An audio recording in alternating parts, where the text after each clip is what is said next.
Detours, brought to you by Sports and Spokes, the magazine for wheelchair sports and recreation. At 45, Paul Schulte has seemingly done it all. 4 national basketball championships, 3 league MVPs, 2 Paralympic bronze medals, and a first ballot Hall of Famer. His list of success is long and distinguished, yet something draws Schulte back to the court. It really kind of boils down to my faith, my heroes, and my son. You know, my faith has been a huge part of what makes me tick. And when it first the idea started to glimmer in my head, like, hey, I'm having a lot of fun getting healthy again. Maybe I could go for this. It just straight up, you know, God's helped me every step that I've asked him to. And I'm like, all right, maybe this could happen. So first and foremost that. Number 2, my heroes. So I have a few heroes that basically taught me that my body's still capable of way more than I thought. That's Heinz, Frei, Moleda, and Krige, Schabor. So the more I've gotten to know those gentlemen, they've become my heroes, and they're just, you know, in their 50s and 60s, and they're absolutely cut. They're super strong, and they're still competing, and I'm like, that's who I want to live like, as long as I possibly can. And then lastly, my son now is 14 years old, and I wanted to show him what it looks like when Dad chases a dream. What does that look like day to day? And he was 2 years old when we were in London, so you know, he remembers a big stadium and he remembers some pizza, but that's about all. So, do you think in some way coming back is maybe trying to answer some questions that weren't answered by only leaving with the bronze 2 times? I mean, not that there's anything wrong with a bronze medal, but, you know, there's always more. I mean, there's 2 levels to go up. Is there something unanswered for you?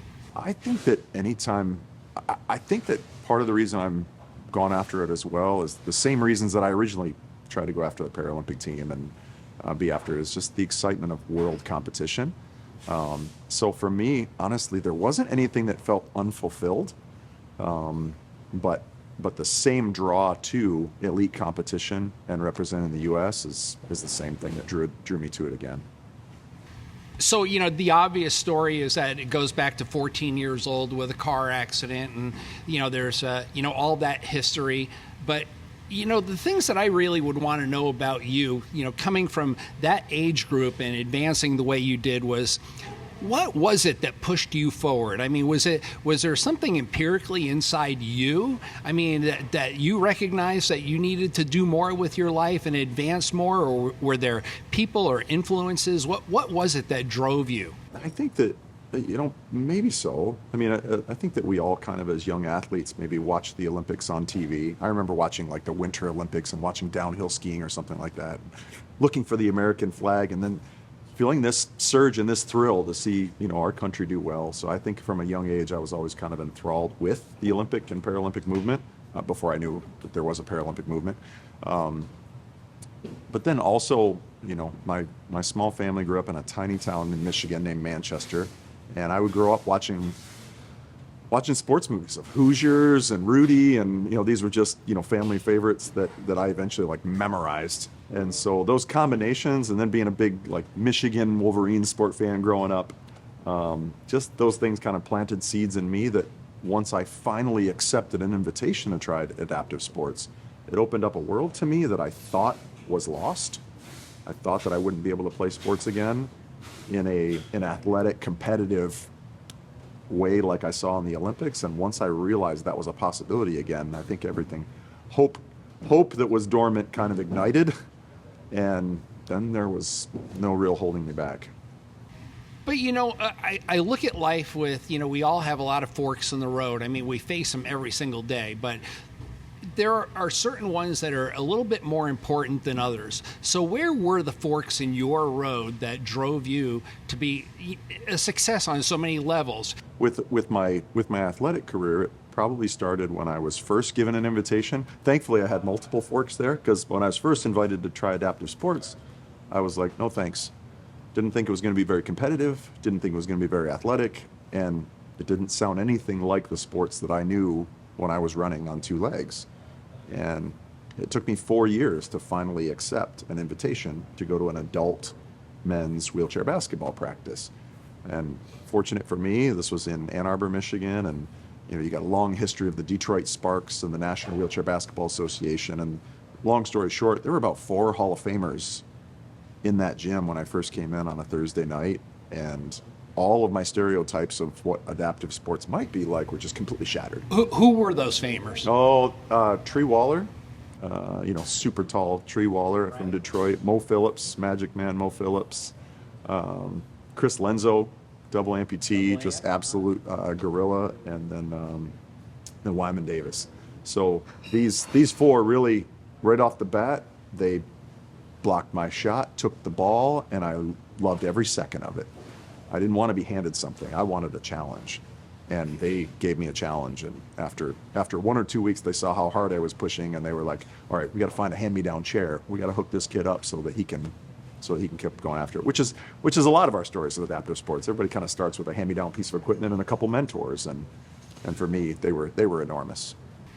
As a broadcaster, you also must know a little bit of history about the sport, and we'll go back and talk a little bit more about your Paralympic career and your athletic endeavors as well. But I want you to sort of address the different eras and the way wheelchair basketball has grown. I look at it and I see like that Kylie, Campos, Bell era with the Cascalina Condors and, all that inside play, Jimbo Miller. And then once again in the 90s, we saw another advancement with like Pat Anderson and Steve Welsh and their speed, opening up all those outside shots and creating the lanes. So when you look at the game and how it's transformed and grown, what do you see? I have a tremendous respect for the generations past, and we all remember best the eras in which we played, and we're like, wow, nobody quite has an appreciation for just how fast Steve Welch was, or just how I got to play against Dave Kiley right at sort of the tail end of his Paralympic career. He continued to play for years after that, but as a senior in high school, I was on a team that was in the same city as Dave, and I was assigned to guard Dave and press Dave full court just to try to get him tired. And he instantly became, one of my mentors on the national team, et cetera. And he would teach me about the former years and the big men and the stories of, these kind of giants that we're on the shoulders of. But if I would say, the advancement of the sport that I've experienced, I first got invited to try out for a national team in '97, made the team in '98, and this is before ratchet straps, and this is before even anti-tip. Right at the beginning of my career, there weren't anti-tips in the back, and so the technology advanced, and that enabled us to introduce some new moves and some new movements into the sport, just like you saw Pat Anderson do and others. But also, I feel like it became more physical. So when I first joined the team, I was playing internationally, and man, if that referee heard kind of like a shing of some hand rims hitting each other, they were quick to the whistle. So it was very finesse. I was learning, okay, international, I got to play finesse. Well, it's a little bit different now. I mean, incidental contact it's very physical compared to where I started. So I say there's a technology improvement. The game has kind of turned to a smaller, faster game rather than just size, chair skills being paramount above all else, like you see on the national team today, and then the physicality is up there. So you got the chairs, you got the athletes, and suddenly you're starting to see a higher performing game to the point where the scores are infinitely higher than they used to be. I mean, we saw, the games, nothing against Dave, obviously those were legendary eras, but 48, 50-point games, and now you guys are knocking down 60, 70-point games. So what has opened up? Has it been the athletes, the equipment, the attitude, the refs opening up the game? Where has been the change? Well, you know what? Without having seen a lot of tape from that era, I would say that there's smaller, faster players trying to speed an up-tempo game, as well as some of the skill of the outside shooting. I think some of that can be attributed to the development of the intercollegiate division. So pretty much, where I first made a national team, if I contrast then and now, I would say if someone said, hey, I want to make a national team someday, I'd say, well, hey, the path to that these days has kind of, the path that's gotten tread down is, playing for a junior team in high school, then playing for a college team for 4 years, getting that rock solid foundation. And then a lot of the players have played internationally in Europe. So a lot of our U.S. men's team were honed and developed their skills to another level in the professional leagues in Europe.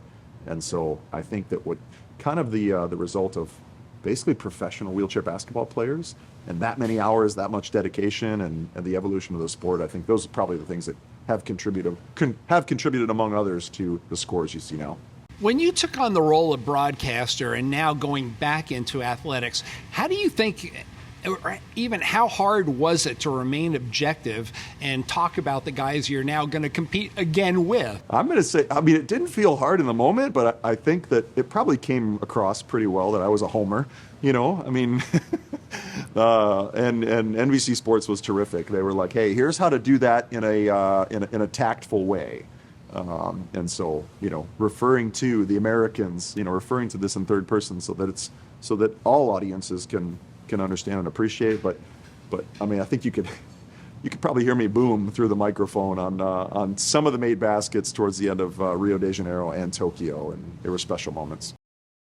I'd like to take a minute to thank our sponsor, Sports and Spoke Magazine, the magazine for wheelchair sports and recreation. For over 50 years, Sports and Spokes has been a leader in covering adaptive sports worldwide. To catch up on all the latest news and read about your favorite sports and athletes, go to www.sportsandspokes.com. Going into the games in Paris 2024, looking at this from an international perspective, what are the teams that you're going to have to contend with, and what is it about them specifically that will make them so tough? Okay, well, the first four, this is going to be a very contested Paralympic Games. This will be the first time that there are only 8 countries represented for basketball. So normally you have closer to 14 countries involved, and so in a way, this is the top 8 teams in the world, so there's no off games, right? Everything is going to be hot and contested, and every team on any given night can win. The first 4 teams to qualify were Australia, Great Britain, Spain, and the United States. So those 4 right now are kind of sort of like would be the Vegas odds for, okay, these are your top 4 front runners. And what makes them good is that, well, they have a number of professionals on their team where they're playing for their national team, but throughout their regular season, they're practicing every day. They got a game every week in a stadium with people, and ticket sales over in Europe. So I would say that's one of the leading factors, that these are professionals in their sport, just like their able-bodied counterparts. And then I would say each one of them has been building a roster. In wheelchair basketball, it kind of takes, in my opinion, it takes kind of a decade of players being together, gaining experience, and building up to a world-class level. So these aren't just players and teams that are like, okay, well, we made the team and we've put this together over the last 4 years. If you're going to compete at that level, this is a longer journey than that. And so the teams that do it really well have been together that long. So for all intents and purposes, it's been more or less a decade since you've been back in the fray. How were you accepted back in by your teammates? And I have to assume that you're going to be taking on more of a position as a role player now as opposed to a full-time player. So how do both those things fit in, and how does that feel? Well, I guess maybe lucky for me, a number of the leaders and just absolute standout members of the team, I remember when they were rookies, and I was kind of like a veteran to them, and so they were nothing but encouragement. I think it was neat. I don't think they expected me back. I didn't expect to be back. And so by the time I was trying out again, there was just nothing but encouragement and excitement, not unlike the Disney movie The Rookie, whereas maybe nobody knew who he was, so he had an uphill battle. But for me, the guys were like, this is awesome. Keep going. Wow, okay, you look quick. You look fit. This is sweet. In the same way that maybe I was looking at, Krige and Heinz and Carlos as these incredible athletes in their upper middle-aged years. So as far as my role on the team, I mean, at the onset of this, I was like, number 1, first goal is to earn a tryout. Number 2, survive the tryout. Number 3, make the team. And then number 4, contribute in any way that they need me. So whether or not that's the role of 5 minutes or 15 minutes, doesn't matter. Break down the type of or style of play that the U.S. team will play in the Paralympics. Speed, and more speed. So they've been incredibly successful now. This is kind of a historic run for the U.S. No other country has ever won 3 gold medals in a row. So the U.S. men's team for wheelchair basketball won in Rio de Janeiro, then in Tokyo, and this would be if the journey is, hey, can they do it 3 times in a row that no one's ever done? And the speed, the decision making, and then the skill of the U.S. team, even though we're not the tallest team, by far we're not the tallest team, but those aspects and the style of play that the guys have adopted over these last 10 years has proven to be difficult to overcome for even the professionals in Europe. So obviously there's been more youth coming onto the team. Break down the team a little bit, player to player. Who are the superstars now? Oh, the superstars of the U.S. team, I think everyone agrees, starts number 1 with Steve Serio. Steve is just the long career, legendary. Started in 06, legendary. Steve he's arguably the best player in the world, and I think that just about everybody feels that way. So Steve's incredible because any team you place him on, all players elevate their game. That's statistically proven in camps and his competitions, everything else. So Steve is just the complete package, defensively, offensively, all of it. Then right next to him is sharpshooter Jake Williams, who's regarded to be probably one of the best shooters in the world. He's just a flat-out scorer. He just hand the ball to Jake and set up the offense appropriately, and that ball's going to find its way in the hole, whether somebody's on his chair or not. Jake's incredible that way. And then third would probably be Brian Bell, big man, not the tallest, but wildly talented. I mean, Brian does something every practice where everybody's like, wow, never seen anyone ever do that before. Brian can hit a shot falling backwards halfway to the floor, let it go with touch, and you expect it to go in. Like, he's just that talented. And then if I could throw a fourth in there, probably it would be Trayvon Jennifer, super high double amp, sits tall, and Trayvon is, in my opinion, he's the best defender in the world. Even somebody as talented as Brian says, I choose to go to the other end of the opposite side of the court. Wherever Trey is, I avoid him. So Trey is just that special of a weapon for the U.S. that, those are the top 4 that have been the core of so much of their success over the last 2 Paralympics. What a demanding game. How do you keep yourself from being injured? How do you keep yourself from being injured? Well, I feel like I'm learning that because, as we get older, it's like, okay, well, how can I walk that line of how much can I still do? And then when does my body start to tap out and say, okay, tough guy.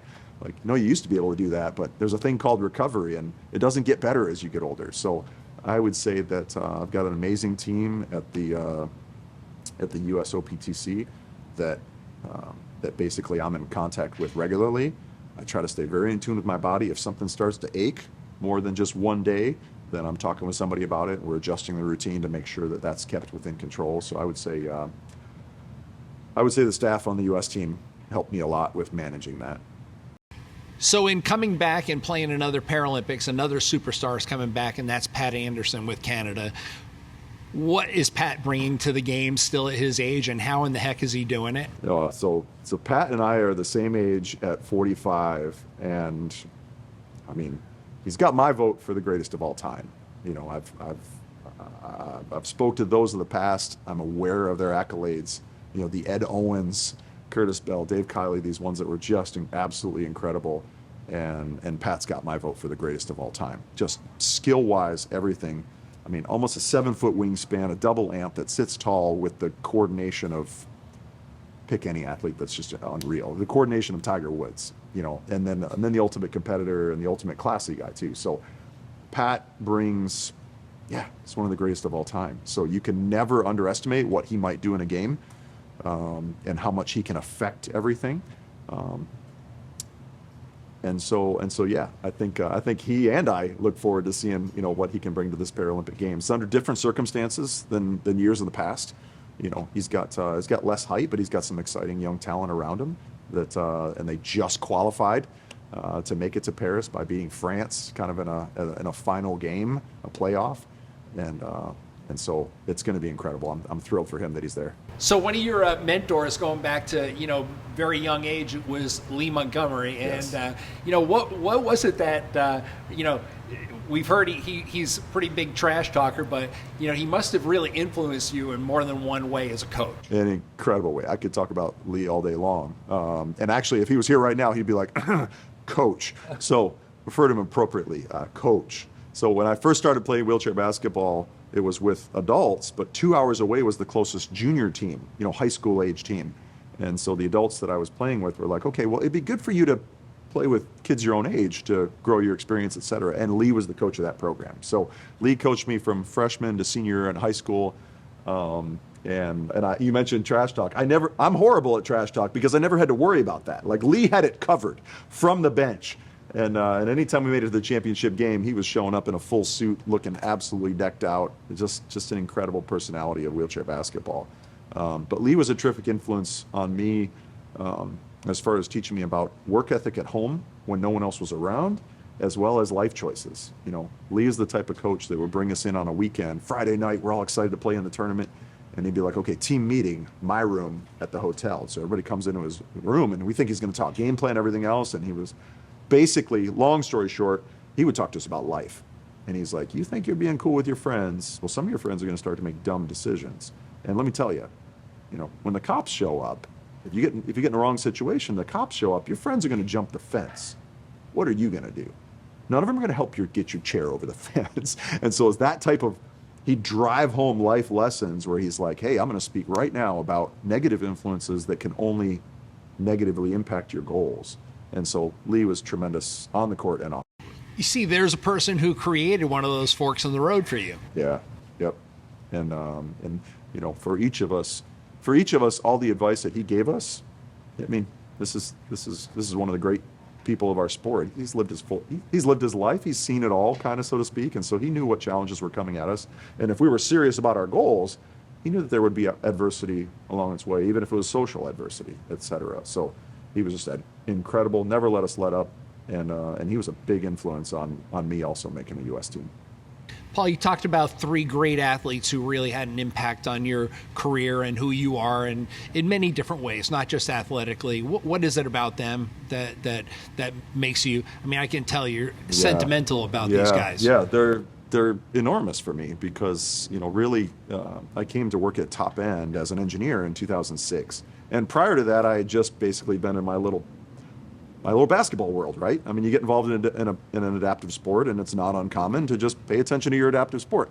But really, and this is before YouTube and other things were necessarily mainstream. So I come to work at Top End, and within a short period of time, I started getting introduced to endurance athletes, hand cyclists, racing wheelchair athletes who are just world class. Just the gamut. I mean, we have athletes flying here from all over the world to get racing chairs made and hand cycles made, and I got to play a small role in them receiving their products, and then in between you just start to learn about their stories. And there were three in particular that as I started to learn more about them, I'm like, okay, when I'm done with basketball, I want to be like these guys. And it was Heinz, Frei, Carlos, Moleda, and Krige, Schabor. These are legends, right? I mean, Carlos is a 5-time Ironman champion. Krige did Ironman as well and is decorated, I think 5-time, maybe even 6-time Paralympian.